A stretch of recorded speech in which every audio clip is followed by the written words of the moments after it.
चित्ती तूच अनंता सर्वांतरी। शरीरी घरीदारी कन्या पुत्रादि परिग्रही अनासक्त असोचित्त आसक्त त्वत् अनुग्रही। मिळो धन मिळो मान मिळो लौकिक आगळा सोडवी हा परिमद मोह पाशांतुनी गळा। असो भोग असो त्याग असो विद्या असो कला अविट पद पदमांची भाव भक्ती दे सकळा। चराचर दिव्य रूप दिसो बाहेर अंतरी सर्वांचे भले व्हावे उच्चारो मन वैखरी। मी माझे मावळो सर्व तू तुझे उगवता मी तूपणा जगन्नाथा ओ एकची तत्वता।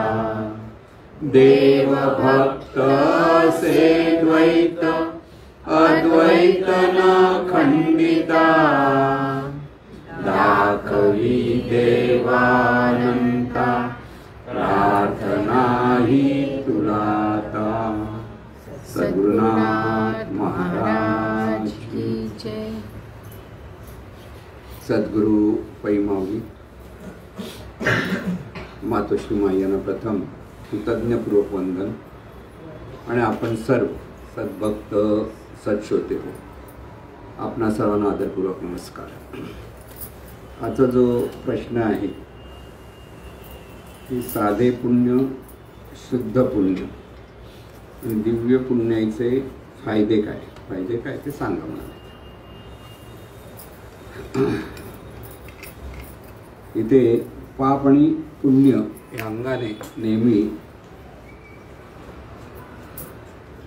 कर्मसिद्धांत सांगत असताना सांगितलं जातं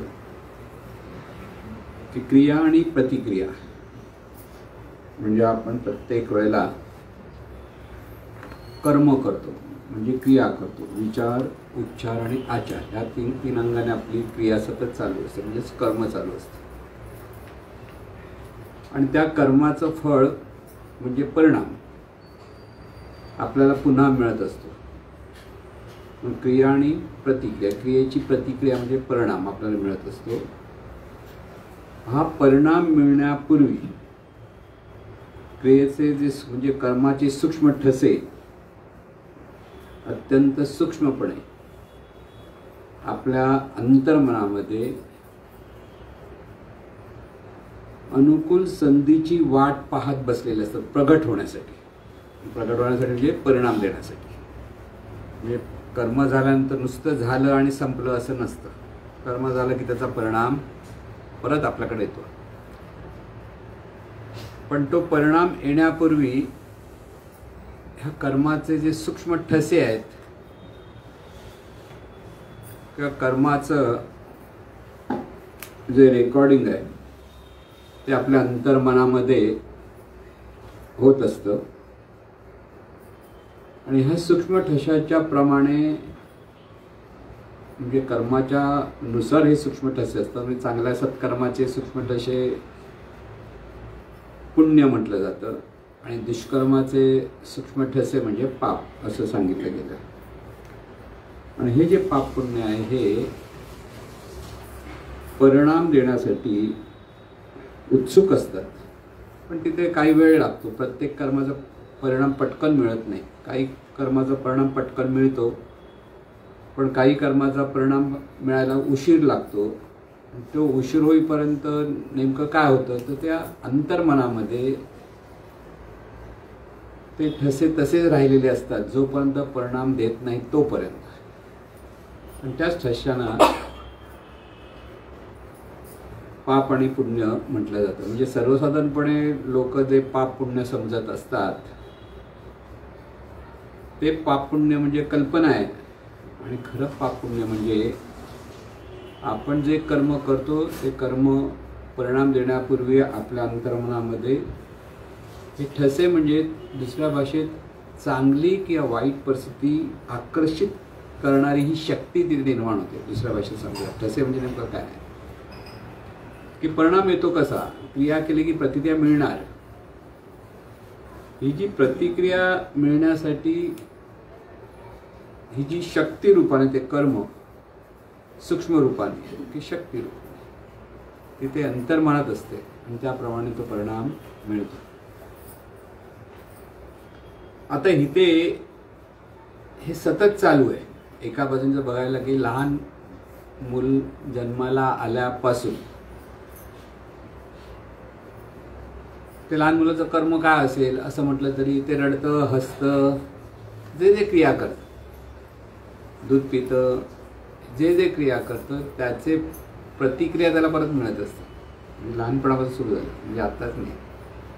त्यामुळे लहानपणापासून खरं म्हणजे गेल्या जन्मापासून पण चालू असतं. गेल्या जन्मात पण जे काही सूक्ष्म ठसे परिणाम दिलेले नाहीत, ते परिणाम रूपाने प्रगट झालेले नाहीत, तर ते सुद्धा आपल्या जन्मावर म्हणजे संचित रूपाने आपल्याबरोबर येत असं त्यालाच तेच संचित रूपाने जे आलेले असतात त्यालाच आपण प्रारब्ध म्हणतो. परिणाम म्हणजे जो परिणाम मिळणार त्यालाच प्रारब्ध म्हटलं जातं. कर्मसिद्ध म्हणजे आता लहान मूल आजारी येतं, आपण होतं लहान मुलाने काय बाबा पाप केलं, एवढा आजार कशाला, असं तर नाही. कधी लहान मुलं अशक्त असतं, आजारी असतं, किंवा काही व्यंग असतात,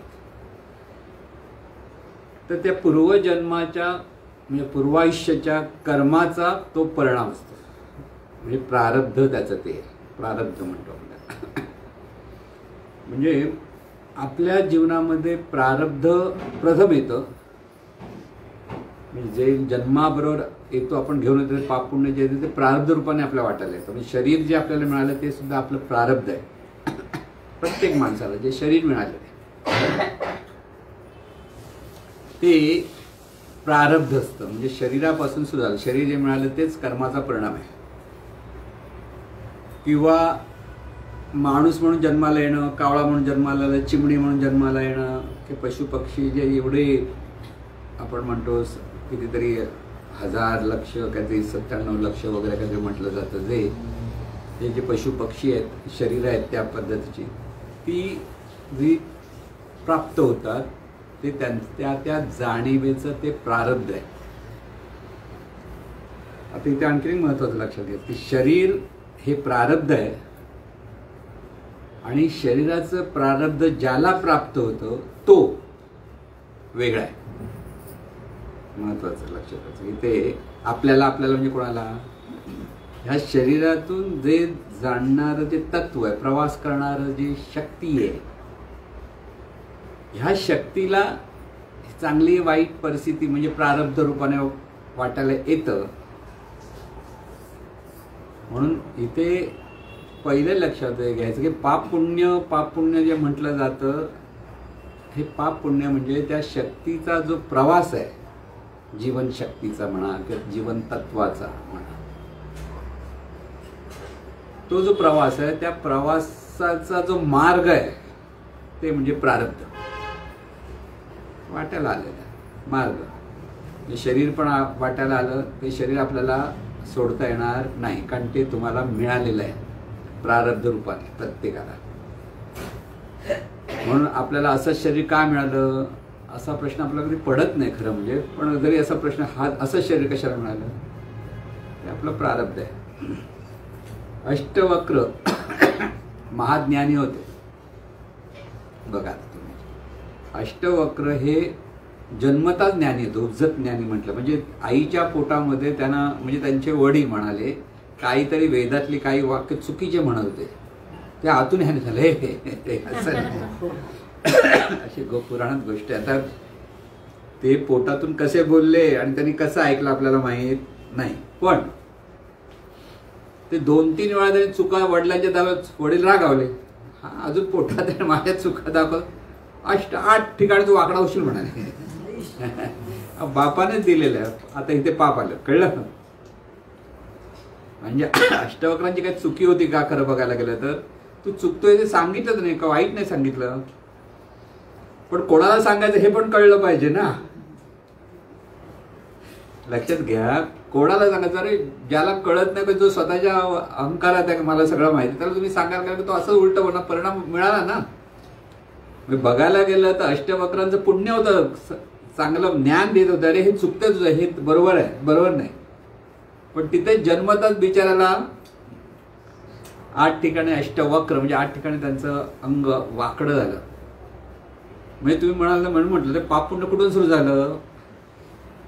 आता ह्या आयुष्यात आपण ज्या जन्माला आलो तेव्हापासून, पण खरं म्हणजे पूर्वीच्या आयुष्यात सुद्धा हे पाप पुण्य म्हणजे तेच पाप पुण्य, प्रारब्ध आणि नियती, ह्या 2 अंगाने आपल्याला वाटायला येतं. प्रारब्ध म्हणजे पूर्वजन्माचं ते पूर्व आयुष्याचं, आणि ह्या क्षणी जे आपण कर्म करतो आणि त्या क्षणी कर्म करताना ह्याच काही काळामध्ये जे आपल्याला चांगला वाईट परिणाम मिळतो त्या ती असते ती नियती असते.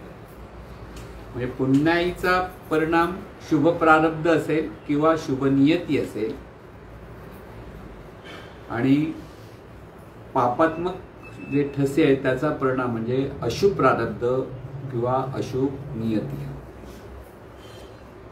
म्हणून आपण जर आपल्या जीवनाकडे, इतरांच्या जीवनाकडे पाहण्याची गरज नाही. खरं सांगायचं तर हे सगळं लक्ष आपण आपल्याकडे करण्यासाठी आहे. इतरांना असं मिळतं, ह्यांना असं मिळालं, त्याने उदाहरण देताना अष्टवक्राला सांगितलं. अष्टवक्राला उदाहरण सांगितलं, पण ते लक्षात काय घ्यायचं, आपण काय करायचं, उगीच कोणाला बोलायला जायचं नाही, कळलं. कोणा मोठा माणूस आहे तर अजिबात शिकवायला जायचं नाही. आता कबीर असे होते की आपल्या गुरुला पण त्यांनी समजावून सांगितलं. कबीर म्हणजे आणखी गुरु चुकत होतं, गुरुनं चूक त्यांच्या न कळताना दाखवायची, सांगायची नाही, म्हणजे तेवढं त्यांच्याकडे ज्ञान होतं. म्हणजे त्यांचे गुरु त्यांच्या वाडवडिलांचं श्राद्ध करायला बसले होते, आणि हे श्राद्ध करताना ह्या वस्तू पाहिजे, त्या वस्तू पाहिजे, असं सगळं मागणं चाललं होतं. सद्गुरू म्हटलं त्यांचे सगळे शिष्य धावाधाव करून सगळं आणत होते. त्या काळामध्ये आणावं लागत होतं. कोणतरी कबीरांसारखं तू दूध घेऊन, हे कबीर गेले आणि एक मेलेली गाय होती ते जाऊन बसले, दूध चारा ठेवला तिच्या समोर, ती मेलेली होती, चारा ठेवला आणि बराच वेळ कबीर का नाही आलो बघायला. ते सगळे कोणतरी पहिलं शिष्य आलं, तो कबीर असा बसला, बघून त्याने गुरु नसाय, तर गुरु पण आले, अरे काय करतोस तू, मेलेल्या गाईला काय करतो? मेलेल्या पित्रांना जर हे मिळत असेल तिथून श्राद्धाने, त्या गाईला इथल्या इथं का नाही मिळत, आणि ती दूध का नाही देत?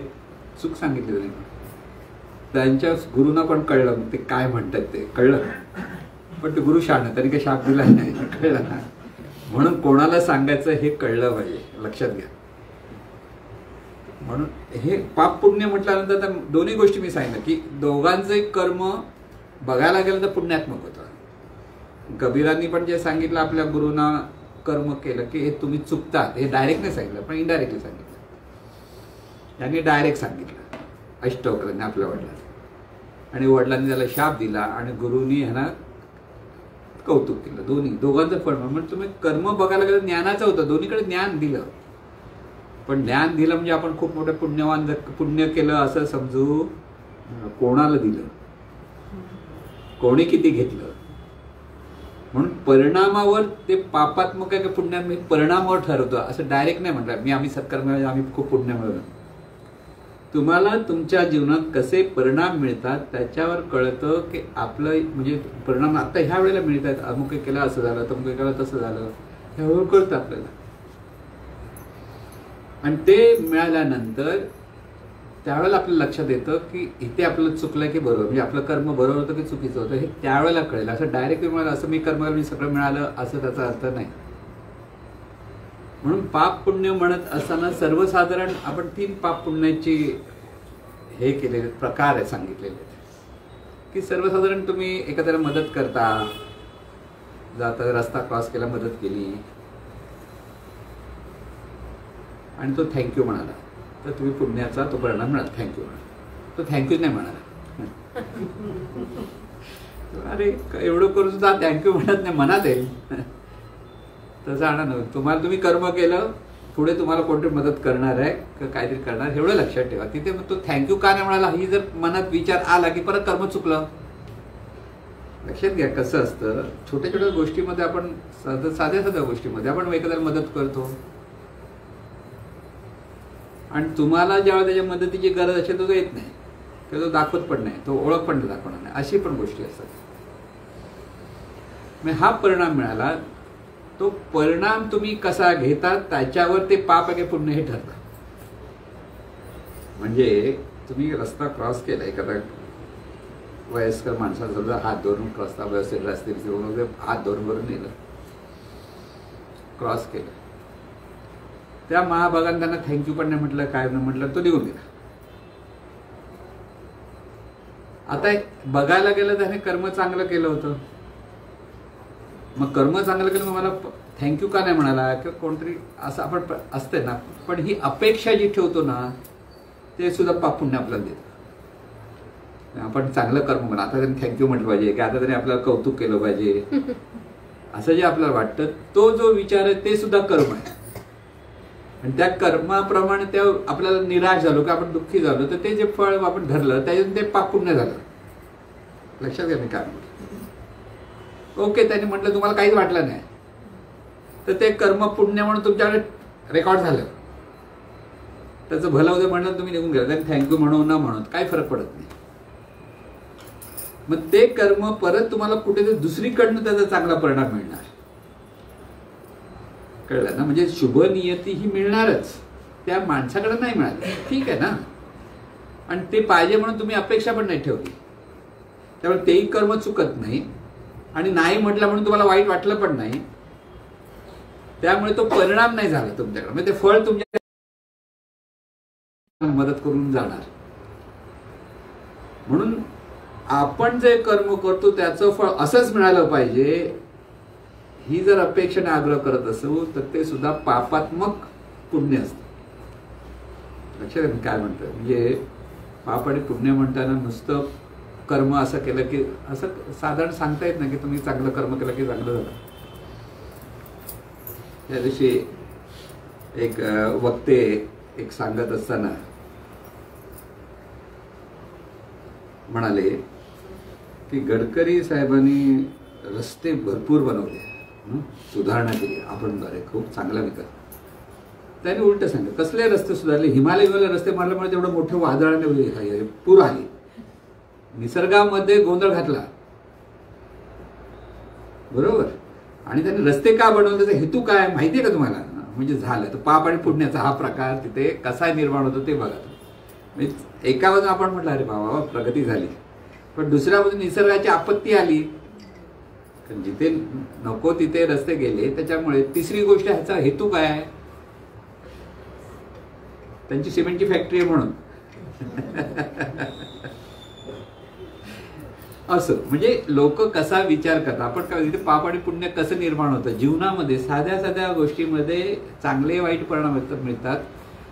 आता जर त्या गडकरी साहेबांना ते ऐकून वाईट वाटलं तर परत त्याचं कर्म चुकलं. त्यांनी म्हटलं जाऊ दे, त्याचं त्याला बोलू देत, मी माझं चांगल्या हेतूने कर्म केलं, फॅक्टरीसाठी नाही केलं, कशासाठी नाही केलं, तर त्यांना त्याचं फळ चांगलं मिळणारच परत. समजून घ्या कसं आहे. पाप पुण्य ही कल्पनेतून नाही समजायचं, प्रत्यक्ष तुमच्या हातात काय मिळतं त्याला पाप पुण्य म्हणतो आपण. समजलं नाही. अशी एक गोष्ट सांगितली जाते. एक असं विमान पडलं बर्फामध्ये, एक दोन माणसं जिवंत राहिली पण बाकीची मरण पावली. आणि त्या तिथे खायला काय नव्हतं. 10-12 दिवस गेले. तो माणूस उपाशी राहून शेवटी त्याने काय केलं, जो मरण पावलं माणसालाच खाल्लं. कळलं. म्हणजे जगण्यासाठी. आता त्याने पाप केलं की पुण्य केलं. जगण्यासाठी केलं म्हणून त्याला पुण्य झालं. जगला नसता, खाल्लं नसतं तर पाप झालं असतं, पुण्य मेला असता. लक्षात घ्या. म्हणजे परिस्थितीमध्ये तुम्ही कशी कृती कराल आणि त्याच्यातून तुमच्या जीवनामध्ये तुम्ही नेमकं काय मिळवणार त्याच्यावर सगळं पाप पुण्य असतं. म्हणजे पाप पुण्य कसं समजून घ्यायचं ते लक्षात ठेवा. म्हणून साधं पाप पुण्य मी म्हटलं. आता शुद्ध पाप पुण्य असं जेव्हा आपण म्हणतो, ते शुद्ध पाप पुण्याच्या वेळेला आपल्याकडे हेतू चांगला असतो किंवा चांगल्या भावातून आपण कर्म करत असतो, आणि त्या चांगल्या भावातून कर्म करत असताना जो परिणाम चांगला मिळतो त्याला म्हणतात शुद्ध पुण्य. म्हणजे इथे हेतू शुद्ध भाव. आता इथे लक्षात द्यायचं, कर्म आणखी कर्माचा अर्थ आहे.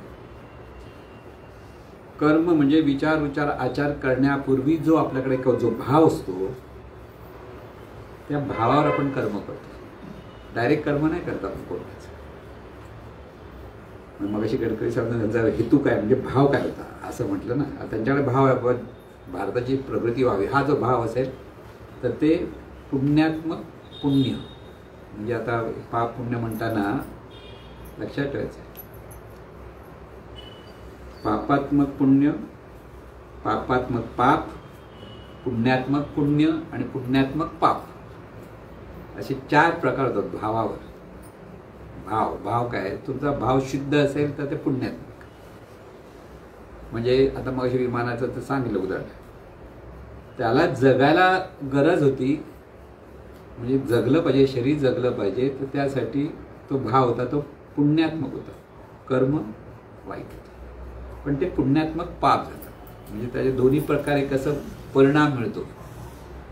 पापात्मक पाप म्हणजे माणसाच्या मनात एखाद्याला आपण वाईट विचार करतो आणि हे करून तो वेडावाकडे कोणातरी बोलतो त्या माणसाला किंवा त्याला मारतो, ते पापात्मक पाप. मदत करतोय कोणाला तरी तर ते असतं ते पुण्यात्मक पुण्य. आता पुण्यात्मक पाप मग सांगितलं पुण्यात्मक. तर दुसरं एक सैनिक ज्यावेळेला लढाई करतात तर त्यांच्याकडे भाव काय असतो, देशासाठी लढतात, स्वतःसाठी नाही लढत, पण माणसाला मारतातच ना. म्हणजे कर्म पापात्मक आहे, भाव पुण्य, पुण्यात्मक पाप. पापात्मक पुण्य काय सांगितलं, भावच वाईट आहे. म्हणजे एखादा माणूस मी तुमचं भलं मनामध्ये त्याचं पाप आहे म्हणजे त्याला स्वतःचा फायदा मिळवायचा आहे आणि त्यासाठी तुमच्याशी गोड बोलतोय, तुम्हाला असं देईन तसं देईन करून काही गोष्टी दाखवतो, देतो थोडंसं आणि त्याला मिळवायचं तुमच्याकडे भरपूर. दिसायला कर्म काय होतं, पुण्यात्मक दिसतं, पण भाव काय पापात्मक आहे. स्वतःचं हित, समोरच्याचं हित नसतं. लोक फसवतात, गोड बोलून फसवतात ना. हल्ली बँकेमधून जे पैसे काढणारे वगैरे जे म्हणतो आपण, म्हणजे इथे कर्म करताना भाव आणि प्रत्यक्ष कृती ह्या दोन्ही गोष्टीचा परिणाम आपल्या जीवनामध्ये येत असतो. आणि याच्यावर सगळं पुण्य आणि पाप म्हणून जे आहे ते समजून. म्हणून पाप पुण्य म्हणून जे परंपरेने समजलेले ते तसं काही नाही. म्हणजे उपास सुटला पाप झालं असं काही नाही, की हार नाही घातला देवाला तर पाप झालं. आपण मनामध्ये जसा विचार केला पाप झालं तर पाप झालं. परत विचार मनामध्ये, अरे बापरे मी आज उपास सोडला, सुटला उपास, म्हणजे उपास असतो ना, आणि नेमकं माहीत नसतं, कुठे प्रवासाला असताना माहीत नसतं, आणि मग पटकन तो उपास सुटला. मग नंतर दुसऱ्या दिवशी कळलं जीववर खाली होतो ना, अरे उपास सुटला. हा विचार पाप निर्माण करतो. तो मग केला उपास, नाही उपास केला त्याला काही फरक पडत नाही. म्हणून परंपरेने जे पाप पुण्य, की देवाला हार नाही घातला, की 2 रुपयाचा नाही 50 रुपयाचा घातला, जाऊन 2 रुपयाचा घातला असं म्हटलं तर पाप पुण्य काय नाही घातलं तरी काय फरक पडत नाही. कळलं नाही. तर हे सगळं पाप आणि पुण्य ह्या अंगाने आपण शुद्ध पुण्य ज्याला आपण म्हणतो, ते शुद्ध मध्ये भावही शुद्ध. शुद्ध म्हणजे इथे दिव्यत्वाचा, म्हणजे करता मी नाही, करता ईश्वर, आणि फळही ईश्वराचं. म्हणजे अपेक्षाही नाही की मला असंच मिळालं पाहिजे, ही अपेक्षा नाही. आपलं कर्तव्य आपण करायचं आहे. कर्तव्य काय की हे सगळं परमेश्वराचं चैतन्य स्वरूपाचं जीवन आहे. ह्या भावामध्ये किंवा सद्गुरु स्मरणामध्ये आपण जे राहतो, आणि त्याच्यातून प्रत्येक कृती सद्गुरूंच्या स्मरणातून केली जाते. की सद्गुरूच करता किंवा ईश्वरच करता, आणि फळही ईश्वराचं. म्हणजे फळ मिळेल ते सुद्धा स्वीकारणं अरे हे असं कसं मिळालं, असं कसं मिळालं, असा कसला विचार नाही. म्हणून नेहमी म्हटलं आपण काय सांगतो, मनासारखं मिळालं तर म्हणायचे सद्गुरूची कृपा, मनासारखं नाही मिळालं तर म्हणायचं सद्गुरूची इच्छा. त्याची इच्छा तर आपण काय करणार, दिली, देवाची इच्छा का सद्गुरूची इच्छा. हे जर फळाकडे बघण्याचा दृष्टिकोन असेल आणि करता ईश्वर हा जर भाव असेल तर ते असं ते शुद्ध किंवा आपलं दिव्य पुण्य असतं. कळलं, दिव्य पुण्य म्हणजे दिव्यत्वाचं.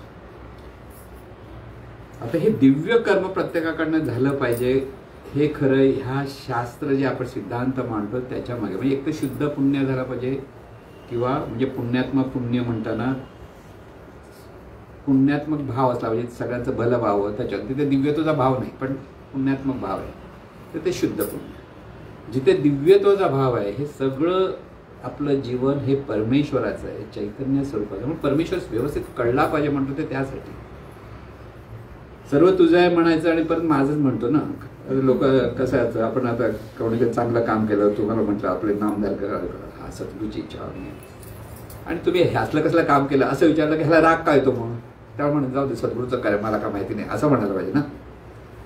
पण तेव्हा तसं नाही म्हणत. वाईट बोललं की आम्हाला राग येतो, राग येतो कारण ते माझं आहे. आपल्याला बोलायला फक्त बोलायची भाषा असते, सद्गुरूचं सांग. पण आतूनच तुम्हाला जर असेल की हे सगळं कार्य तुम्ही जे करतात त्याने कौतुक करा का नका करू, मान द्या का अपमान करा, ह्याला काही फरक पडत नाही. सांगायचं काम केलं पण ते परत लक्षात ठेवलं. मग अशी अष्टवक्रांचं नेहमी लक्षात ठेवायचं, जरी पुण्यात्मक असलं तरी कोणाबरोबर तुम्ही संबंध जोडताय. आता लहान मुलांना बघा तुम्ही, त्यांना अभ्यास करा करून ओरडता, रागावता. मग त्यांना 14-15 वर्षाच्या मुलांना कधी आवडत नाही. त्यांना आई बाबा म्हणजे शत्रूच वाटायला लागतात, एकसारखे पाठी लागतात. म्हणजे परिणाम काय झाला, पाप झाला. बरोबर, सांगायचं काम बरोबर करतोयस पण मग तुला सांगायचं कसं हे कळलं पाहिजे. लक्षात, म्हणजे कोणाशी कसं आपल्याला कर्म कसं करायचं हे व्यवस्थित कळलं पाहिजे. प्रत्येक व्यक्तीशी संबंध ठेवताना तुम्हाला चांगलाच परिणाम घ्यायचा आहे ह्या दृष्टीने कर्म करायला शिकला तर तो शहाणपण. शहाणपण म्हणजे काय, प्रत्येकाशी तुम्हाला कर्म करायचं आहे हे विसरू नका. कर्म न करता कधी राहू शकत नाही. अगदी आपण म्हणून आपण मौनात राहू, कोणाला काहीच बोलायचं नाही, तरी सुद्धा मनात जो विचार करता ते सुद्धा तुमच्या कर्म असतं आणि त्याचाही परिणाम तुम्हाला मिळतो. किंबहुना जे जितकं सूक्ष्म कर्म तितका परिणाम तीव्र, जितकं स्थूल कर्म त्याचा परिणाम पटकन दिसतो. आपल्याला वाटतं अरे अरे असं बोलला म्हणून असं झालं, एकाने शिवी घातली त्याने त्याला शिवी दिली, त्याने त्याचा कर्माचा परिणाम आणि त्याच्यातून त्यांचं पाप सगळं वाईट होत जातं, ती वेगळी गोष्ट असते. पण इथे सूक्ष्म कर्म म्हणजे आपला भावच शुद्ध पाहिजे. भाव काय आहे, ती ईश्वरी शक्तीच आहे हा भाव. का आपण म्हणजे आहोत ते सद्गुरूंचेच आहोत. जर ईश्वरी शक्ती नसेल कळलं तर दुसरा एक स्टेप आहे मध्ये, ती म्हणजे आपण म्हणून जे आहोत ह्या शरीरातून जी शक्ती आहे कार्य ती सद्गुरूंची शक्ती आहे, ती परमेश्वराची शक्ती आहे. म्हणून आपण परमेश्वराचे आहोत किंवा सद्गुरूंचे आहोत. हा जो भाव ज्याच्याकडे असेल त्याला दिव्य पुण्य प्राप्त होतं, लक्षात घ्या त्या कर्मातून. पण तरी सुद्धा त्याने ते करत असताना सुद्धा कोणाबरोबर कसं वागायचं हे कळलं पाहिजे. परत व्यक्तीच्या ठिकाणी परिस्थितीप्रमाणे ते एकच पाप पुण्य ठरतात, दुसरा थोडा ते पुण्य किंवा पाप ठरत, दोन्ही बघा. म्हणजे असून आपला जो सैनिक असतो तो तिथे त्याने 50 माणसं मारली, त्याला लगेच उदवत होतो अरे शूर आहे आणि तो समाजात येऊन देत आणि कोणी त्याला काहीतरी उलटं बोलून त्याने कानाखाली खेचलं तर काय होतं, किंवा त्याला मारलं तर काय होईल, त्याला शिक्षा होणार. दोन्हीकडे कर्म सारखं आहे पण तू कुठे कर्म करतो त्यावर ते पाप आणि पुण्य रूपाने तुझ्या वाट्याला चांगली वाईट परिस्थिती देते. मग फळ काय मिळतं, फळ हे प्रत्येक कर्माचं फळ कर्मात आहे हे पहिलं लक्षात ठेवायचं. दुसरं लक्षात ठेवायचं, आपण कर्म केलं की फळाची वाट बघत बसायची नाही, केलं सोडून द्यायचं. कारण तो नियम आहे तुम्हाला फळ देणं. तुम्ही वाट बघायची गरज नाही, तुम्ही वाट बघा की नका. म्हणजे समजा तुम्ही एखादं बी जमिनीत रोज जाऊन बघता, उगवत नाही आणि त्याला वेळ लागणार आहे ना कोंब यायला वगैरे. मग रोज येऊन आपलं ते एखादं लहान मुलं बघतं उगवलं, आईला उगवलं नाही, आई कटकार बाहेर आहे तुझं नको, म्हणजे याचं कर्म चुकायला लागतं, टेन्शन यायला लागतं, उगवत नाही म्हणजे काय. पण आपण आठवड्यानंतर कुठेतरी कोंब येतो, बघितला आनंद होतो. म्हणजे तो नियम आहे बाबा, तो आठवड्याने उगवणार, तिथपर्यंत तुला बघायची गरज नाही. एक बस पाणी द्यायला सोडून दे. आपलं कर्म सुद्धा असं एकदा केलं की तिथे अडकायचं नाही. नैष्कर्म्य म्हणतो, पण अडकायचं ना, म्हणजे मी केलं आता मला फळ मिळत नाही, कसं मिळत नाही, वाट बघत बसू नका. आम्ही केलं, आपण चांगलं केलंय ना आणि योग्य ठिकाणी केलंय ना, तेवढंच चांगलं लक्षात. आणि हे करते पण परत आपल्याकडे घ्यायचं नाही. मी केलं असं नाही समजायचं. इथे मी केलं जे चालतं ना आपल्याकडे, ते म्हणजे साधं पापुण्य. कळलं? मी केलं म्हटलं की साधं पापुण्य. मी केलं पण सद्भावनेतून मी केलं म्हटलं तर शुद्ध पापुण्य, शुद्ध पुण्य. पाप नाही, शुद्ध पुण्य. आणि ईश्वरच करताय आणि फळही ईश्वराचंच आहे, हा ज्या भाव असेल तर ते दिव्य पुण्य. संतांचं म्हणजे प्रत्यक्ष खरे संत म्हणतो, संतांचं सगळं कर्म हे दिव्य पुण्य प्रकट होतं. ज्यांच्या कर्मातून सगळं पुण्य दिव्य पुण्य असतं, म्हणून त्यांचं फळही तसंच त्यांना प्राप्त होतं. आता हे प्राप्त कसं होतं असं जे म्हणायला लागलो आपण, तर बघा कसं आहे. तुकाराम महाराजांचं उदाहरण जर आपण घेतलं, तुकाराम महाराज देवाच्या स्मरणात आणि लोकांचं भलावं म्हणून आपल्याकडे तर खरे ते सावकार होते. तुकाराम महाराजांचे वडील सावकार होते त्या काळामध्ये. सावकार होते म्हणजे लोकांना कर्ज दिलंय, त्याची कागदपत्र होती, त्याचं व्याज त्याला मिळत होतं, म्हणजे अगदी भरपूर पैसा मिळत होता. व्याज त्या काळात तर व्याजाने करणारी सावकारी होती. म्हणजे जमिनी त्यांनी गहाण ठेवल्या, ते कागदपत्र त्यांच्याकडे होते. तर तुकाराम महाराज म्हटलं, हे बाबा त्यांना बरं नाही वाटलं लोकांच्या गरिबांचे पैसे घ्यायचे म्हणून त्यांनी सोडायला सांगितलं. मी बाबा सगळ्यांचे परत येणार. सगळ्यांना खुश झाले. त्यांचा भाऊ म्हणाला, बाबा माझ्या वाट्याचे बाजूला ठेव, बाकी तू करून. शहाणा होता, त्याने दिले. बाकीचे खुश झाले, तेवढा त्याने उदो केला. नंतर तुकाराम महाराजांचं खाण्यापिण्याचे हाल लक्षात घ्या. आता खाण्यापिण्याचे हाल झाले म्हणजे आता त्यांच्या बायका मुलांचे हाल झाले. अगदी वाईट परिस्थिती. म्हणजे असं काही नव्हतं. आणि स्वतः परत काम करून फायदा करायला तेच माहीत नव्हतं ना. धंदा करायला बसले ते विठ्ठल विठ्ठल करत बसायचे. इथं कोण कोण उचलून घेऊन जायचे सगळ्यांना, त्याला पैसे द्यायचे नाहीत. कळलं? शेती बरोबर तुझं आता शेती कर, शेती करायला ते विठ्ठल विठ्ठल करत बसले, तर पाखरेवर धान्य घेऊन जायचे. म्हणजे आता तुकाराम महाराज काय कर्म करतात, त्याचा परिणाम त्यांना मिळत होतो, कसा मिळत होता असा प्रश्न विचारला ना. मग त्यावेळेला ते विठ्ठल विठ्ठल करत होते, तिथून त्यांना पुण्य मिळत, म्हणजे त्यांना मनशांती मिळत होतं. हे पुण्याचं फळ, दिव्य पुण्याचं. ते मनशांत. त्यांना ते गेलं म्हणून त्यांना काही दुःख होत नव्हतं. कोणी विकून चोरून नेलं, कोणी हे केलं, काय नाही.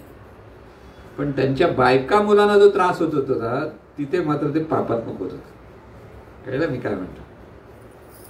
म्हणून नुसतं देवाचं नाव घेतलं नव्हे, देवाच्या स्मरणातून पुन्हा कर्म कसं करता आलं पाहिजे ते कळलं पाहिजे. तो कर्मयोग प्रत्येकाला कळला पाहिजे. नुसता ज्ञानयोग आहे आणि केलं नाही. ज्ञानाच्या अधिष्ठानावर कर्म करणं हा कर्मयोग, कर्मयोग म्हणतात. श्रीकृष्णाने कर्मयोग सांगितलं. कर्मयोग सांगितलं म्हणजे इथे प्रत्येकाला कर्म करायचं आहे. कर्माला पाठ करता कामा नये, पलायनवाद स्वीकारायचा नाही. जी परिस्थिती आहे त्या सामोरं जा. अर्जुनाला ज्यावेळेला आपल्या लढाईसाठी सगळे आजोबा गुरु बिरू पटले, तर त्याला एकदम मनामध्ये विषाद, म्हणजे अरे बापरे ह्यांच्याशी कसं लढाई करू. बरोबर होतं ना, सद्भावना होती, माणूस चांगला होता. पण ती आता त्यांनी परिस्थिती ओढावून घेतलेली होती.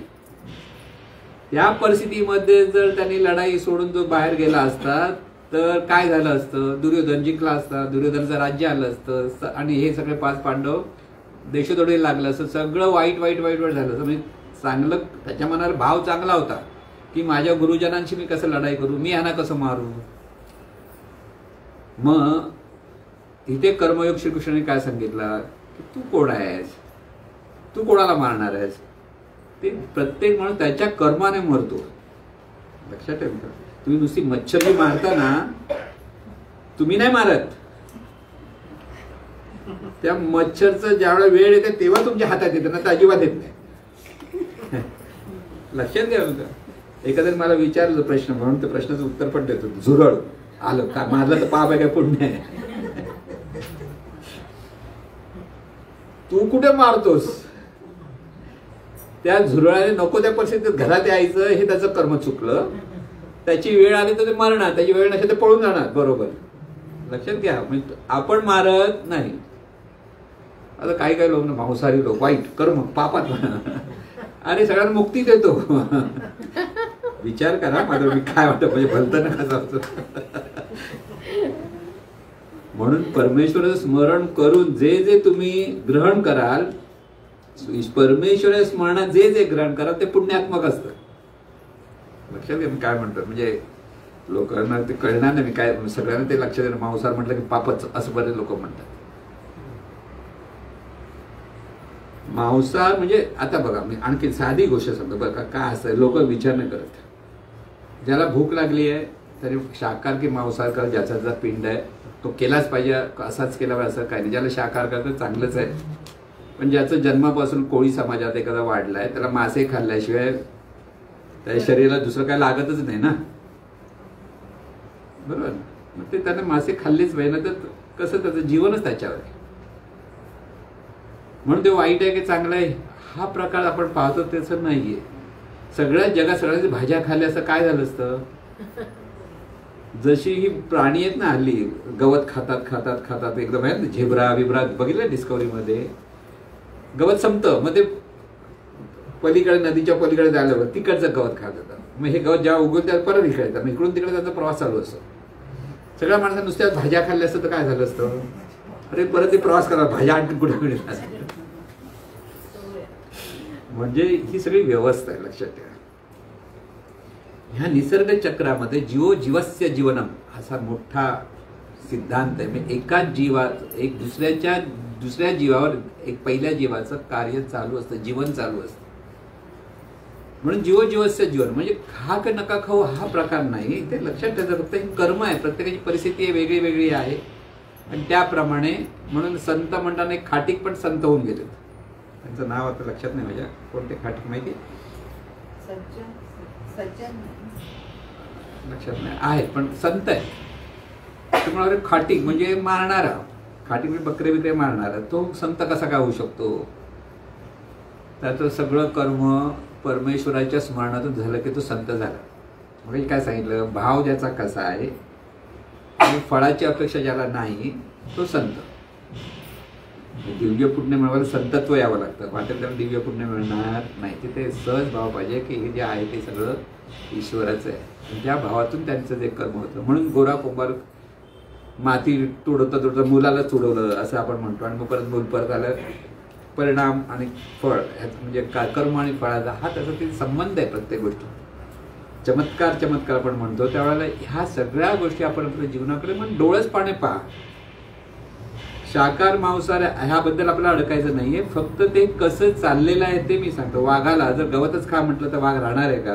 आणि त्याचं जीवनच तसं आहे. पण तिथे आता तो हरणाच्या मागे लागतो आपला, अरे अरे अरे नको रे नको रे नको. तू म्हणतोस उपयोग काय, अरे त्याला भूक लागलेली, तू मारणारच त्याला ना.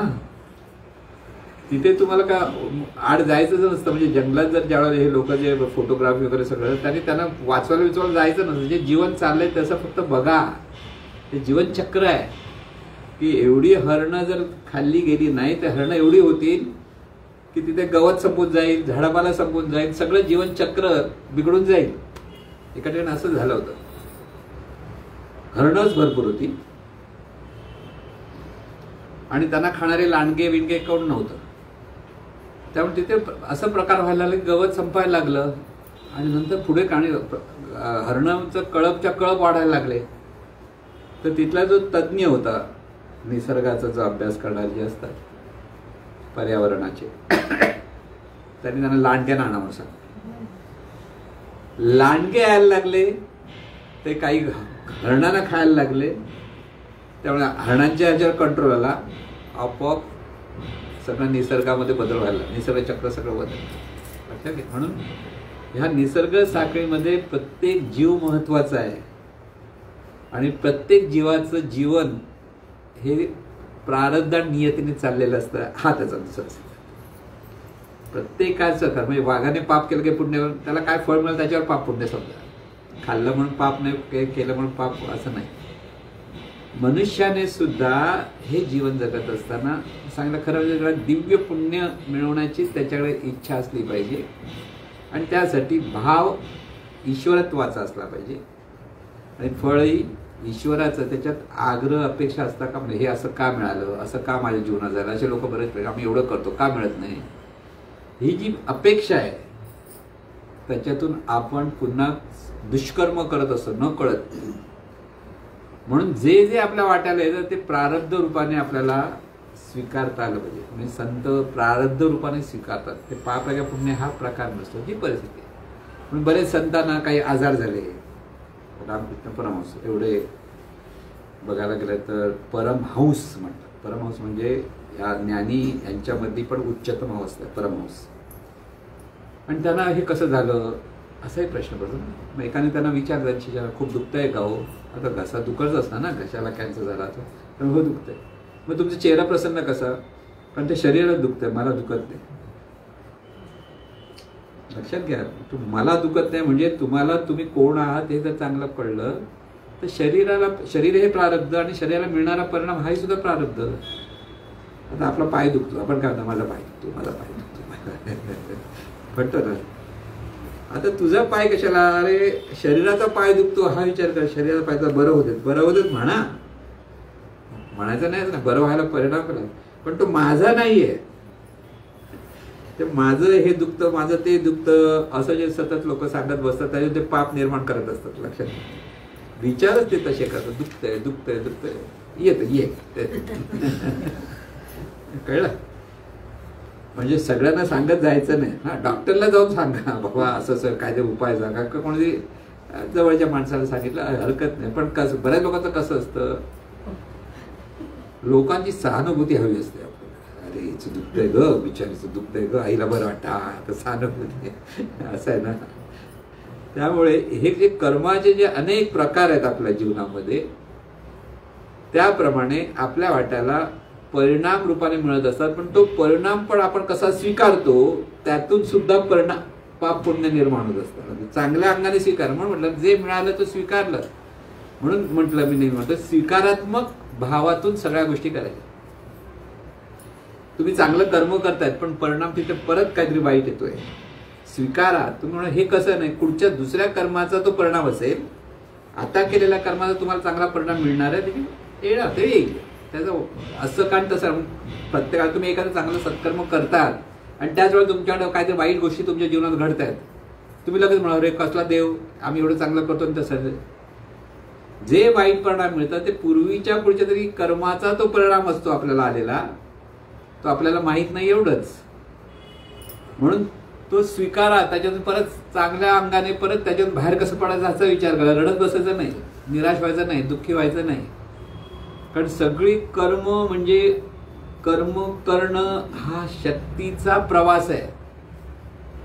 आपण जे कर्म करतो ही शक्ती आहे या शरीरातून, तिचा तो सगळा प्रवास आहे आणि त्यालाच आपण जीवन जगणं म्हणतो. मग त्यात चांगला परिणाम मिळाला, वाईट परिणाम तो कसा घ्यायचा हे ज्याला कळलं तो योग्य पद्धती. म्हणजे वाईट कर्म आलं तरी तो हसत खेळत खेळतो, त्याचं दुःख करत बसत नाही. आलं ठीक आहे, परमेश्वराची इच्छा म्हटले का सद्गुरूंची इच्छा म्हणून स्वीकारून घ्या आणि त्याच्यातून परत पुढे कसं जायचं ठरवा. आणि परत स्वतःला सांगत राहायचं चांगलंच होणार आहे, चांगलंच होणार आहे, चांगलंच होणार आहे. इथे निराश झालात की कर्म चुकलंच म्हणून समजा, खचलात तर कर्म चुकलं. किती पण मोठा आजार असो दे, वाईट परिस्थिती असो, काही नाही तिथे फक्त. म्हणून इथे सद्गुरू लागतो. यासाठी कुठेतरी आधार माणसाला लागतो प्रत्येक वेळेला. सद्गुरू म्हणजे आधार असतो की माणसाचं मन जेव्हा ते वाईट परिस्थितीमध्ये तो खचून जायला लागतो त्यावेळेला कोणतरी आधार द्यावा लागतो. आणि ज्याच्यावर श्रद्धा असते तो सद्गुरू असतो. आणि त्याने म्हटलं की बा तुझं चांगलं होणार, काळजी करू नको, थांब जरा, थांब, वाट बघ.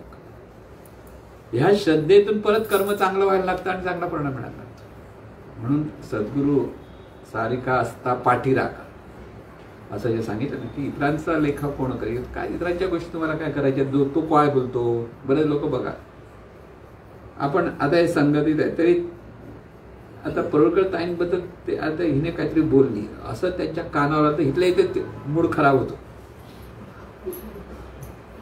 होतं ना, तुम्हाला ते घ्यायची गरज नाही. कोण काय बोलतो बोलू देत.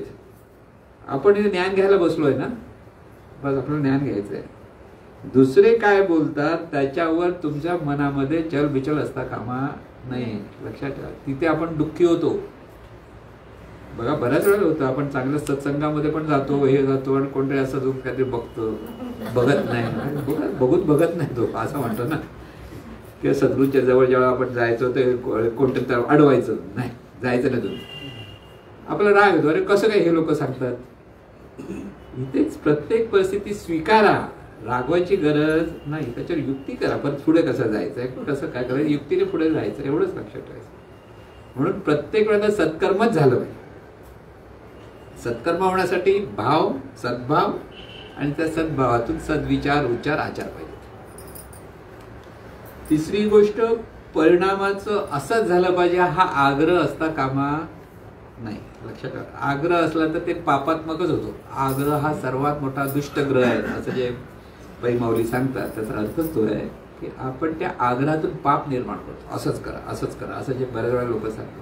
त्यामुळे तेव्हा अशा माणसाकडे लोक जात नाहीत, पण नको जाते त्याच्यात नको जाऊ असं म्हणतो ना.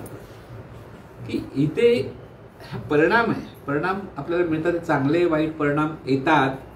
कसे घ्यायचे तर ते स्वीकारात्मक दृष्टिकोनातून घ्यायचे. आपल्या वाट्याला आलेली अनिष्ट परिस्थिती ही आपल्याच कर्माचं फळ आहे, ही पहिलं लक्षात ठेवा. कधीचं कर्म माहीत नाही. ओके, आलंय बाबा, घे घे म्हणजे काय, प्रसाद घे. प्रसाद कोणी दिला की घेतो की नाही आपण, काय टाकलंय प्रसादामध्ये हो असं काय विचारत नाही.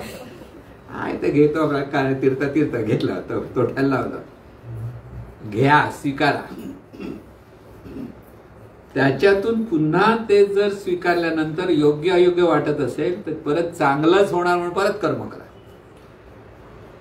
लक्षात घ्यायचं, काट्याने काटा काढायचा असं म्हणा ना. काटा गेला पायामध्ये, तो कसा काढायचा. आता जंगलामध्ये तिथे काही तुमच्याकडे सुई बी काय नाही, दुसरा काटा तोडतो बोरीचा आणि त्याच्यातून आपण काढून तो काटा काढू शकतो. तसं कर्माने कर्माचं म्हणजे अधिक चांगला परिणाम मिळण्यासाठी परत सत्कर्म करत बसा. सत्कर्म करणं हा सर्वात मोठा उपाय आहे आपल्याकडे. कोणत्याही परिणामाची तमा न बाळगता तुम्ही चांगलं कर्म कार्य करताय सगळं, तरी तो लोक तुम्हाला त्याबद्दल काही नावं ठेवत आहेत. तुमचा हेतू चांगला आहे ना, नावं ठेवू द्यात, काही हरकत नाही. त्याने आपलं काहीच कमी पडत नाही. नावं ठेवतात, ठेवणारे ठेवू द्यात. आपल्याला आपला भाव चांगला आहे, त्या भावातून तुम्हाला आनंद मिळतोय, छान झालं. परिणाम मिळतोय त्याचं तुम्हाला मनाला न लावता तुम्ही आनंदाने कर्म करत बसा, सर्व सुखी व्हायला. सत्कर्मातून माणूस सुखी होतो. काय मिळतं आता हे जर कळलं तर फळाचे आग्रह नाही. इतर काय बोलतात त्याच्यात आपल्याला गुंतायचं नाहीये. तुमचा अगदी जवळचा माणूस जर तुम्हाला चूक आणि बरोबर सांगत असेल ते तुम्ही विचार करून ठरवू शकता. आता एखाद्या वेळा आपलं चुकलेलं असतं, नाही असं नाही. कधी कधी आपलं वाटतं आपलं बरोबर आहे, असं बऱ्याच लोकांना वाटतं. आम्ही बरोबर आहे, सद्गुरू राहतो, आम्ही या सद्गुरूंचे विचार करतो, प्रार्थना म्हणतो, सर्व. पण तुझ्या मनातले भाव वेगळे वेगळे येत असतात. म्हणून विचार जे येतात ते कुठून येतात लक्षात घ्यायचं. आपण सतत हा 5 ज्ञानेंद्रियातून जो पाहत असतो ना, ज्ञानेंद्र 5 ज्ञानेंद्र पाहतो. डोळ्यातून पाहतो, कानातून ऐकतो म्हणजे पाहतो, नाकातून गंध जाणतो म्हणजे पाहतो, स्पर्शातून स्पर्श जाणतो म्हणजे तेही पाहणंच असतं. हे जिव्हेतून स्वाद चाकतो तेही पाहणं. इथेच कर्म चालू होतं. ह्या 5 गोष्टीतून आपल्या मनामध्ये जी भावना निर्माण होते ना, तिथून विचार सुरू होतो. लोक म्हणतात विचारांकडे पहा, तुम्ही भावनेकडे पहा, मागे जा. आणखी एखाद्या माणसाने तुमच्याकडे विचित्र नजरेने पाहिलं, लगेच तुमची भावना बदल, अरे असं काय बघतो आपल्याकडे. त्याच्या बघण्यावर तुमचा कंट्रोल नाही. त्याचं भलं होते म्हणा, दुसरीकडे नजर वळवा, काही हरकत नाही ना. त्याचं भलं व्हा, त्याच्याशी तुम्हाला पडलेलं नाही. तो असा का बघतो, तो असा का बोलतो, त्याने असं का माझ्याशी बोलला. इथेच तर माणसं दुःखी होतात सगळ्यात, म्हणजे पाप त्यांच्याकडे निर्माण झालं. इथे तुम्हाला अगदीच विचारायचं असेल तर बाबा सद्गुरूंशी तुमचा चांगला संबंध असेल तर तिथे विचार बाबाचं चुकतंय की बरोबर आहे, ठीक आहे. म्हणजे कळत नाही तर विचारू शकता. पण त्या माणसाला विचारलं, अरे माझं का चुकलं, तू असं का वागतोस, तो आणखीन काहीतरी बोलला, आणखीन तुमचा मूड खराब करून टाकेल. कळलं. आता साधी आता तुम्ही जर साधनेची आवड आहे, तुम्ही एकटे साधना, घरात कोणाला आवड नसेल ते काय म्हणणार, काय यार डोक्याला ताप करून ठेवले, बसतात आपले योग्य गपचूप, होतं ना, काम करत नाही काय नाही. आता इथे मात्र त्यांनी काय केलं पाहिजे, दोन्ही गोष्टी केल्या पाहिजे, साधना पण करायची, काम पण केलं पाहिजे. नाही ना, आम्ही साधना करू, आम्ही काम बिम काय करणार नाही, असं नाही. तुम्हाला सगळ्या गोष्टी करायच्या आहेत. साधक म्हणून जर आपण म्हटलं की साधना ही असायलाच पाहिजे. साधनेशिवाय जीवनाची सुरुवात करायचीच नाही, कारण तो भाव, सद्भाव निर्माण होण्यासाठी साधना आवश्यक आहे. ईश्वर करता भाव निर्माण होण्यासाठी सुद्धा साधना आवश्यक, आपोआप ते होणार नाही, त्यासाठी तर सगळे प्रयत्न आहेत खरे. आता ती केली पाहिजे, पण त्याच्यानंतर प्रत्येक कर्म करताना परत तिथे सत्कर्म झालं पाहिजे, हा बोध आपल्याकडे असायला. कोणाशी कसं बोलायचं, काय बोलायचं, हे सगळं शहाणपण असलं पाहिजे. म्हणजे आता आमचा एक मित्र आहे, ते देव वगैरे काय मानत नाहीत, चांगला माणूस आहे, म्हणजे मानत म्हणजे वाईट नाही, चांगला आहे. पण ते नेहमी मला भेटले की म्हणतात, मी म्हणा या ना कधी प्रश्न, अरे मी आलो तुमचं सगळं बाहेर काढून टाकेन, म्हणजे त्यांच्या अंधश्रद्धा निर्मूलन व्हावे, तुमचे सगळे अंधश्रद्धा आहे. आणि मी हसून हसून सगळ्यांशी त्यांच्याशी नेहमी बोलतो, असंच आहे तसं आहे. माणूस चांगला आहे, पण त्याचे विचार वेगळे आहेत. वाईट आहे तसं नाही, अंधश्रद्धा निर्मूलनवाल्यांचे विचार वाईट नाही आहे, ते ज्ञानाच्या काही सायन्सच्या अधिष्ठानावर बोलतात आणि ते बरोबर पण आहे. आपण अंधश्रद्धेतून जर काय करायचं तर आपल्याला चुकलं आहे, जर आपण ज्ञानाच्या अधिष्ठानावर करायचं तर आपलं बरोबर आहे, आपल्याला कळलं पाहिजे. म्हणून ही ज्ञानदृष्टी पण यायला आहे, कारण ज्ञानदृष्टी नसेल तर ते होणार नाही. म्हणून ज्ञानदृष्टी येईपर्यंत आपल्याला मार्गदर्शन घेणं फार आवश्यक आहे. ज्ञानदृष्टी एका दिवसात येऊ शकत नाही. परत लक्षात घ्या, कर्ता ईश्वर ही ज्ञानदृष्टी आहे. ज्ञानदृष्टी म्हणजे काय, हे सगळं जीवन परमेश्वराचं ही 100% समजलं पाहिजे, शंका नाही. हे जीवन कोणाचं आहे, माझं म्हणतो ना आपण पटकन, हे सगळं जीवन परमेश्वराचं आहे आणि त्या परमेश्वराचंच आपण अंग आहोत. म्हणजे ईश्वर ईश्वर म्हणतो तो इथेच आहे, तेच आहे. आणि त्याचा हा जीवन प्रवास आहे. शरीर हे इन्स्ट्रुमेंट आहे, त्याच्यातून हा जीवनाचा प्रवास चालू आहे आणि तो प्रवास करताना त्याने सतत आनंदातूनच जीवन जगायचं हे त्याला कळलं पाहिजे. आनंदातून जीवन जगायचं, कितीही वाईट परिस्थिती तरी रडायची गरज नाही. आपण कसं म्हणतो, जन्म मृत्यू झाला की आपल्या जवळ झालं की रडतात माणसं, दुःख होतं, वाईट वाटणार, पण थोड्या वेळासाठी परत तुम्ही आनंदातून जीवन जगण्यासाठी तुमचं जीवन आहे, तिथे रडत बसण्यासाठी जीवन नाहीच आहे. आणि मृत्यू आणि जे वाईट आणि चांगलं आपण म्हणतो, खरं जीवनचक्र आहे. या जीवनचक्रामध्ये जन्माला येणं आणि एक दिवस मृत्यू होणं हा जीवनाचा एक अविभाज्य भाग आहे. ते चांगलं का वाईट, पाप का पुण्य हा विचार करायची गरज. मृत्यू म्हणजे पाप का पुण्य नव्हे, ते जीवनचक्र आहे, त्याप्रमाणे ते चाललेलं आहे, वर्षानुयुगानुयुग चाललेलं आहे. प्रत्येकाला जन्म आहे, तिथे मृत्यू आहे. शरीराच्या अपेक्षेत जन्म आहे, तिथे मृत्यू आहे. पण तू जर शरीर नाही हे जर तुला चांगलं कळलं तर तुला मृत्यू पण नाही. म्हणून एखादा मृत्यू पाहिल्यानंतर तुम्हाला वाईट वाटतं, तेव्हा तुम्ही देहभावातून पाहता तेव्हा ते वाईट वाटतं. जर तुम्ही म्हणाल की शक्ती आता दुसरा जन्म घेते म्हटलं की तुम्हाला वाईट वाटणार. ज्ञान म्हणजे मृत्यू आपण ज्यावेळेला म्हणतो ते मृत्यू म्हटलं ना आपल्या, अरे मृत्यू झाला मग वाईट वाटतं, रड. ती शक्ती आहे, हे शरीराचं त्यांचं संपलेलं होतं, त्यांनी दुसरं शरीर धारण करून त्याचा परत, आणि तो प्रवास त्यांचा चालूच राहणार आहे, थांबणारा नाही. अखंड आनंद चाकण्यासाठीच तर हे जन्म आणि मृत्यूचं गणित चालू आहे. प्रत्येक वेळेला आपणही कितीतरी वेळेला मेलेलो आहोत शरीराच्या अपेक्षेत.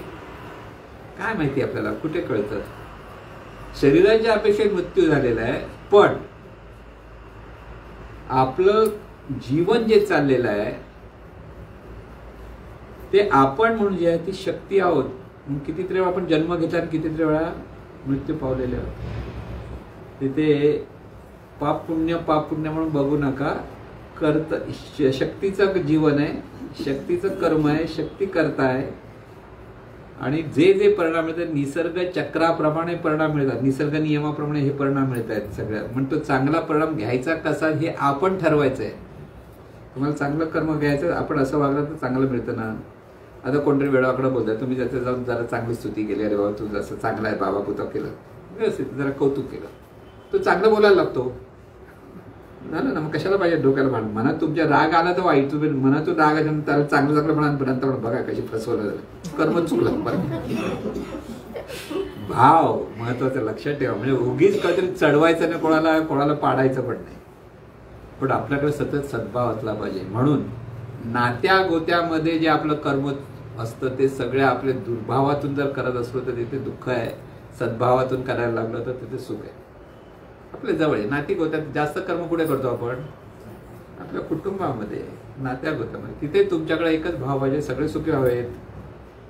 म्हणून तो कोणतरी ओरडला म्हणून तुम्ही ओरडायला पाहिजे का? नाही, ओरडायला ओरडू द्याला, आपण शांत बसावं, आनंदाने राहा. मग भांडणं तुमची होणार नाही. नाही तर आपण थोड्या थोड्या गोष्टीवर भांडतो की नाही, अरे तू असा कसा बोलला, मी असं बोललो, मी हे केलं, तू ते केलं. प्रत्येकाची प्रकृती आहे, त्याप्रमाणे त्याचं कर्म आहे, त्याचं ज्ञान आहे, त्याप्रमाणे त्यांनी जन्मोजन्मीचं मिळवलेलं ज्ञान, ह्या जन्मात मिळवलेलं ज्ञान, त्याच्यावर त्याचं सगळं कर्म चालू आहे. तो करतो, त्याच्या दृष्टीने करतो. तुम्हाला काय करायचं ठरवाय, तुम्हाला आनंदात राहायचं आहे. शेवटी आपल्याला पुण्याचं फळ काय? आनंद पाहिजे. खरं म्हणजे पुण्याचं फळ आनंद नाहीच आहे. खरं आनंद स्वतःच आपण आहोत, तेव्हा आपणच आपल्याला अनुभवायचा आहे. आणि तो अनुभवत राहून तुम्ही जे कर्म करायला लागले ते पाप पण नाही आणि पुण्य पण नाही. काय म्हणतो मी, काय बोलतोय?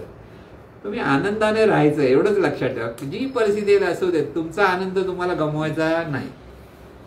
समाधान, शांती, सुख आणि आनंद, ह्या 4 गोष्टीमध्ये तुमची मनस्थिती सतत राहिली पाहिजे. सगळं जीवन परमेश्वराचं आहे. माझं म्हटलं की तिथे तुझं माझं सुरू होतं. त्यामुळे वाईट परिणाम आला तरी परमेश्वराचा आहे, काही सद्गुरूंचं आहे, काही सद्गुरूंची इच्छा आहे, सद्गुरूंची कृपा आहे. ह्याच्यातच आपलं पाहता आलं पाहिजे. प्रत्येकाला वाईट झालं, चांगलं झालं, आपण देहभावातून ते सगळं वाईट चांगलं बघतो. प्रत्येक गोष्ट ही निसर्ग नियमाप्रमाणे होता. वादळ झालं, आपण वाईट झालं, पण वादळामुळे काही गोष्टी चांगल्या पण होतात, कारण तो निसर्ग चक्र आहे. त्या निसर्ग चक्रामध्ये आता वादळ झालं, पाऊस झाला, पूर पडले, ते वाहून गेलेली आहेत घराच्या घर. वाईट, किती वाईट म्हणतो ना आपण. ते वाईट कोणी केलं? निसर्ग चक्र आहे. त्या वाईट आणि चांगला प्रश्नच येत नाही. तसं आपल्या वाट्याला आलेली परिस्थिती चांगलं आणि वाईट असं जोडायची गरज नाही. तुम्हाला आनंदातून प्रत्येक गोष्ट कशी स्वीकारायची हे कळलं पाहिजे. तिथे तुमचं कर्म तुम्हाला सत्कर्मच होत जाईल आणि तिथे तुम्ही सतत आनंदात राहा. की एखादा माणूस व्यवसाय करतो आणि त्याला मोठा फटका आला, नाही चालला, लॉस झाला, काय केलं पाहिजे? शांतपणे विचार केला पाहिजे की आपल्याला पुढे जाता येईल का, अजून कुठून मदत होईल का. नाही होत तर ते त्यांनी शांतपणे सोडून दिलं पाहिजे. कोण मदत करायला येत असेल तर मदत घेऊन तू पुढे व्यवसाय करा. पण व्यवसाय केला की लगेच काय पटकन प्रॉफिट होत नाही. 2-3 वर्ष जातात सगळं होईपर्यंत, चांगलं सगळं उडायला यायला नवीन व्यवसाय. पण बरेच वेळा लोक निराश होतात, थोडंसं झालं नाही मिळालं की लॉस होतात, पैसे पण बरेच जातात निघून, त्याच्यावर आणखी दुःखी होतात. आपला पिंड नाही समजून दुसरा मार्ग शोधला पाहिजे, एवढंच कळलं पाहिजे. आता हे नाही म्हणून दुःख म्हणा. एखाद्या माणसाने पैसे घेऊन गेले, तुम्हाला दिले नाही, तुम्ही रडत बसा, एवढे घेऊन गेला आमचे पैसे. तुमचे पैसे कुठे आहेत? तुम्ही कुठे नाही आणि तुमचे पैसे कुठे आहेत? व्यवहारात तुम्ही तुमचं माझं म्हणू शकता, व्यवहारापुरती फक्त वर म्हणतो मी, मनातून नाही. आतून माझं नाही म्हणायचं. आतून माझं म्हटलं की तुम्ही दुःखी व्हाल. लक्षात घ्या. कसं करायचं? नट जेव्हा ऍक्टिंग करतो ना, तो ऍक्टिंग करणं, तो स्वतः कोण आहे त्याला बरोबर माहिती असतं. पण स्टेजवर आल्यावर तो नाटक करतो ना, सगळं ओरडेल, रागवेल, त्याला जशी भूमिका दिली त्याप्रमाणे. किंवा आता 2 मारामाऱ्या करणं बिरणं चालू आहे, विंगाच्या बाहेर गेले की दोघं परत मित्र असतात, तिथे का भांडण तटेच नसतात. तसं आपण शक्ती आहोत. हे सगळं आपलं ड्रामा चालू आहे, लक्षात ठेवायचं. तिथे हा असा बोलला म्हणून मला हे आवडलं नाही, मी त्याचं तोंडच बघणार नाही. गेला तुम्ही, कर्म चुकलं तुमचं. बोलला, बोलू दे, त्याचं कर्म त्याच्याकडे. मला त्याची चांगलं रिलेशन ठेवायचं, माझं मन स्वच्छ राहिलं पाहिजे, मला त्याचं सगळ्यांचा स्वीकार करता आला पाहिजे. तुमचं सत्कर्म सुरू झालं तिथेच. तुम्ही त्याला धडा शिकवेन, त्याला असं करेन तसं करेन असा ज्या विचार करता तेव्हा कर्म चुकायला लागतं. परत लक्षात ठेवायचं. छोट्या छोट्या गोष्टी आपण ज्यावेळेला कुटुंबामध्ये, नात्या गोत्यांमध्ये भांडण तंटे जे झालेले, नाही पटत काही लोकांची तुमचं, नको पटू देत ना, त्यासाठी तर परत दुःख नका करू. मग तो सुखी व्हावा, मी सुखी व्हावा, संपलं. तिथे हे नाही करायचंय. म्हणून प्रत्येक छोट्या छोट्या गोष्टीमध्ये सद्भाव, तू ईश्वर आहेस, सतत आपल्याला लक्षात आलं पाहिजे. ही ईश्वरी शक्तीचं जीवन आहे, ईश्वरी शक्तीचं कार्य आहे. आणि ही ईश्वरी शक्तीच्या ह्याच्यामध्ये प्रारब्ध आणि नियती हा त्याचा प्रवास आहे, मार्ग आहे, रस्ता आहे तो. ती शुभ नियती असेल, अशुभ नियती असेल, अशुभ प्रारब्ध, शुभ प्रारब्ध, हा रस्ता आहे त्या शक्तीचा. त्या रस्त्यातून तिने जायचंय, पण परत आनंदानेच राहायचंय. कारण त्याचा तिच्यावर काही परिणाम होत नाही. खरं सांगायचं तर परिणाम आपण देहभावातून घेतला की चांगला वाईट हा परिणाम पकडतो, आणि तेच मग वाईट पाप झालं, पुण्य झालं, याच्या मागे अडकतो. म्हणून त्याही गोष्टीत कुठं अडकायचं नाही. ते फक्त आपल्याकडे एकतर सद्भावनेतून कर्म करत राहणं. म्हणून प्रत्येक वेळेला आपल्या मनामध्ये जो भावना निर्माण होते ना, तिथे लक्ष द्या. मनामध्ये भावना नाही. एखाद्या माणसाला आपला राग येतो मनात, ह्याने आपल्याला फसवलंय, की त्याने आपले पैसे घेतले, त्याला बघितला राग येणार, तुझं नाहीये. परिणाम मिळाला, स्वीकारायचं. नाही पैसे दिले का, अपमान केलाय का, काही त्याने केलंय, सोडून द्या. तिथे धरून ठेवू नका. धरून ठेवलं की दुष्कर्म सुरू होतं. धरून काय ठेवायचं, आपण ईश्वरी शक्ती आहोत, किंवा हे सगळं जीवन परमेश्वराचं आहे. सद्गुरूंचं ज्ञान घ्यायचं ते ह्यासाठी घ्यायचं, चमत्कारासाठी नाही. लोक चमत्कारासाठी ज्ञान घ्यायला बघतात. तुम्हाला अखंड आनंदात राहण्यासाठी ज्ञान घ्यायचं, सगळ्यात सोपं. मला अखंड आनंदात कसं राहायचंय, शांती सुख समाधानात कसं आहे. तुम्हाला कोणी मान सन्मान केला पाहिजे, अरे हे मोठे शिष्य आहेत त्यांचे, चला चला ह्यांना मोठे सत्शिष्य वगैरे म्हणतो, त्याच्यासाठी तुम्ही जीवन जगत नाही. तुम्ही अखंड आनंदात जीवन जगतायत, लक्षात ठेवा. आणि अखंड आनंद जर जगत असाल तर तुमचं जीवन सारा शुद्ध परमार्थ तुम्ही लाभला. अखंड आनंद, कोणी अपमान करो, मान देव, ज्याचं त्याला काय करायचं करून तुम्हाला ते लावून घ्यायचं नाही. तुमच्याकडनं सतत हे ईश्वराचं जीवन, आणि ईश्वराचं जीवन ह्या भावात तुम्हाला सगळं कर्म, घरातलं असो, बाहेरचं असो, कुठे असो, ईश्वराचं कार्य आहे. ह्या शक्तीचं हे कार्य आहे. ही शक्ती त्याच्यातून तिचं कार्य करते. त्यामुळे परिणाम जे जे मिळतात ते स्वीकारा, आणि त्याचा परत मार्ग काढा. जंगलातून जाताना खड्डामध्ये आला तर काय खड्ड्यात उतरतो का आपण? नाही, खड्ड्याच्या बाजूने क्रॉस करून पुढे जातो. पण एखादं म्हणणं मला सरळ जायचं, जा खड्ड्यात. म्हणून ही शहाणपण आहे. म्हणून परिस्थिती चांगली वाईट येणार, परिस्थिती चांगली वाईट आली त्यात अडकायचं, त्याच्यात मार्ग शोधा. त्यामुळे पुण्य पुण्य म्हणताना ह्या सगळ्यामध्ये अखंड आनंदात राहण्यासाठी, किंवा कुठे कर्म कसं, कोणाशी बोलताना विचार करताना कसं करायचं हे समजून घेणं फार महत्त्वाचं. कुठे कसं बोलायचं एवढं कळलं तरी आपण सुखी होतो. जिथे बोलायचं नाही ते अजिबात बोलायचं नाही, जिथे बोलावं लागेल तिथे बोला. म्हणून हा सगळा जो अभ्यास आहे तो, म्हणून त्याच वेळेला आता आपण दुसरा विषय घेणार होतो, पण आता ह्या वेळेला हा विषय आला म्हणून तो घेतला.